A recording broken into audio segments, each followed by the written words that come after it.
El viento helado del río Volga arrastraba cenizas y nieve, como si fueran el mismo polvo de la muerte. Al amanecer, la ciudad de Stalingrado no despertaba, temblaba. Sus edificios eran esqueletos retorcidos, y sus calles, laberintos de escombros donde cada sombra podía ser un enemigo.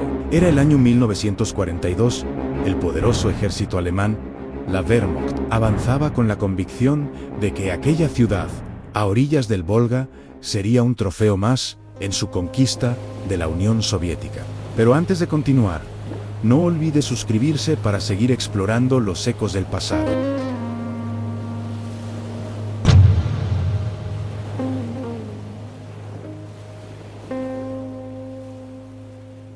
Stalingrado era un paso estratégico para asegurar los campos petrolíferos del Cáucaso y cortar una arteria vital para el Ejército Rojo. Pero no era simplemente una ciudad en un mapa, era un juramento, un límite.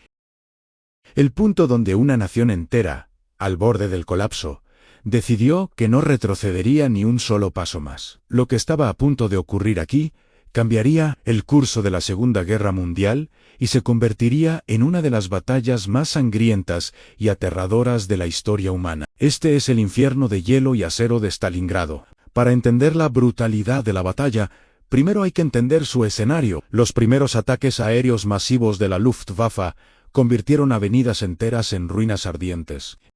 En cuestión de días, más del 80% de la ciudad fue reducida a escombros.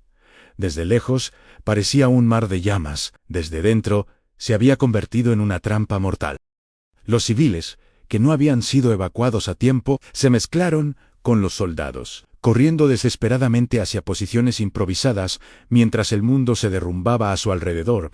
La destrucción, sin embargo, creó un nuevo tipo de campo de batalla, un infierno urbano donde la guerra mecanizada de los alemanes perdía toda su ventaja. Cada edificio en ruinas se transformó en una fortaleza. Cada sótano, en un cuartel improvisado, cada escalera, en una zona de muerte. Los soldados soviéticos, superados en tecnología y armamento, aprendieron a luchar de una forma primitiva y visceral, cuarto por cuarto, piso por piso.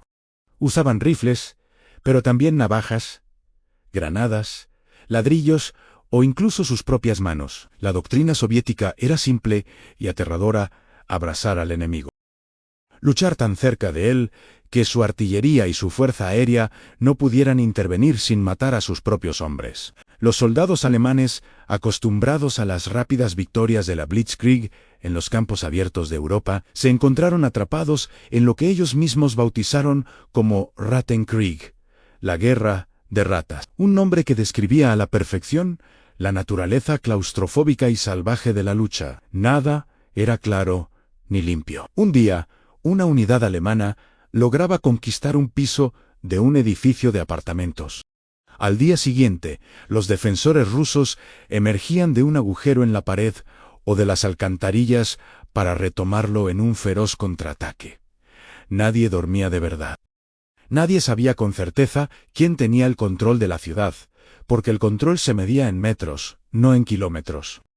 Mientras tanto, en la otra orilla del Volga, la vida seguía, pero bajo un constante bombardeo. Los refuerzos para el 62 Ejército Soviético, comandado por el general Vasily Chukov, tenían que cruzar el río bajo un diluvio de artillería y ataques aéreos alemanes. El Volga estaba lleno de hielo, petróleo en llamas y los restos de barcos hundidos. Muchos soldados morían antes siquiera de tocar la orilla occidental. Los que lograban llegar, empapados y helados, lo hacían con la mirada fija, entendiendo que Stalingrado no era un destino, sino un veredicto. La esperanza de vida de un nuevo soldado en la línea del frente era, en ocasiones, de menos de 24 horas. La lucha alcanzó su punto más épico en los gigantescos complejos industriales del norte de la ciudad. Las fábricas Berikeri, Octubre Rojo y la planta de tractores Dzerzhinsky se convirtieron en mundos apocalípticos. Eran gigantes de hierro retorcido, con escaleras destruidas, pasarelas colgando sobre el vacío y montañas de chatarra que servían de barricadas. Aquí, los combatientes peleaban a escasos metros de distancia, separados a veces solo por una columna de hormigón o una máquina destrozada. Era una guerra personal, íntima y brutal. Un francotirador soviético, como el legendario Vasily Zaitsev, podía esperar durante horas, inmóvil, entre montones de metal congelado, buscando el más mínimo movimiento del enemigo. Mientras, un soldado de asalto alemán corría entre vigas caídas y nubes de polvo, buscando una cobertura que a menudo no existía. En la fábrica de tractores, por ejemplo, los obreros seguían reparando tanques T-34 en una parte del complejo mientras los soldados alemanes y soviéticos luchaban a muerte en la otra. A veces, un tanque recién reparado salía directamente de la línea de montaje para entrar en combate a unos pocos metros de distancia. Esta era la realidad de Stalingrado, una fusión total entre la vida civil, la producción industrial y la guerra más salvaje imaginable.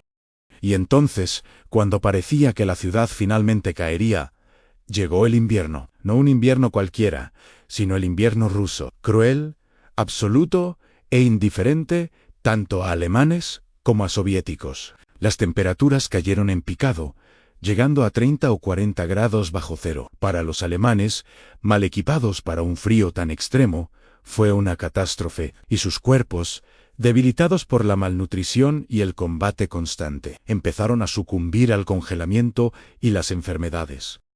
Sus máquinas se congelaban, sus armas dejaban de funcionar. Fue en ese momento cuando el alto mando soviético, bajo la dirección de los mariscales Zhukov y Vasilevsky, desató su golpe maestro, la Operación Urano. El 19 de noviembre de 1942, dos gigantescas pinzas de tanques y infantería soviética atacaron los flancos del Sexto Ejército alemán. En cuestión de días, las pinzas se cerraron en la retaguardia alemana, cerca de la ciudad de Kalach. El cazador se había convertido en la presa. El Sexto Ejército del general Friedrich Paulus, con casi 300.000 hombres, quedó completamente rodeado. Ahora, los roles se habían invertido drásticamente. Eran los alemanes los que estaban atrapados, sin suministros adecuados, sin calor y, lo más importante, sin esperanza. Hitler, desde su lejano cuartel general, prohibió a Paulus intentar romper el cerco. Le prometió que la Luftwaffe abastecería a su ejército por aire.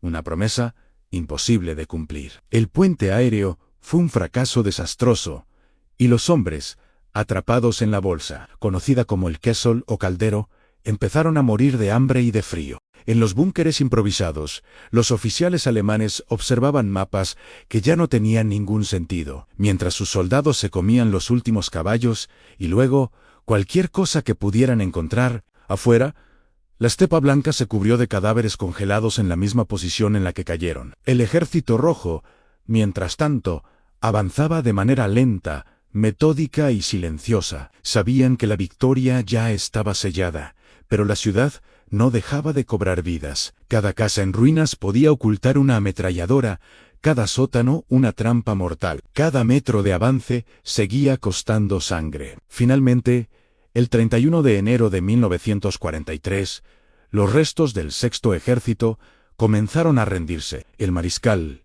Friedrich Paulus, recién ascendido por Hitler, con la esperanza de que se suicidara antes de ser capturado, se entregó a los soviéticos desde su cuartel general, en el sótano de unos grandes almacenes. El 2 de febrero, los últimos focos de resistencia alemana se extinguieron. Un silencio antinatural cayó sobre las ruinas de Stalingrado, un silencio que reemplazó al estruendo incesante del fuego y el acero. De la magnífica ciudad de antes de la guerra, no quedaba prácticamente nada, excepto su espíritu intacto. El coste humano fue demencial. Se estima que la batalla consumió más de 1 millón de vidas entre soldados y civiles de ambos bandos, aunque algunas cifras elevan el total a casi 2 millones.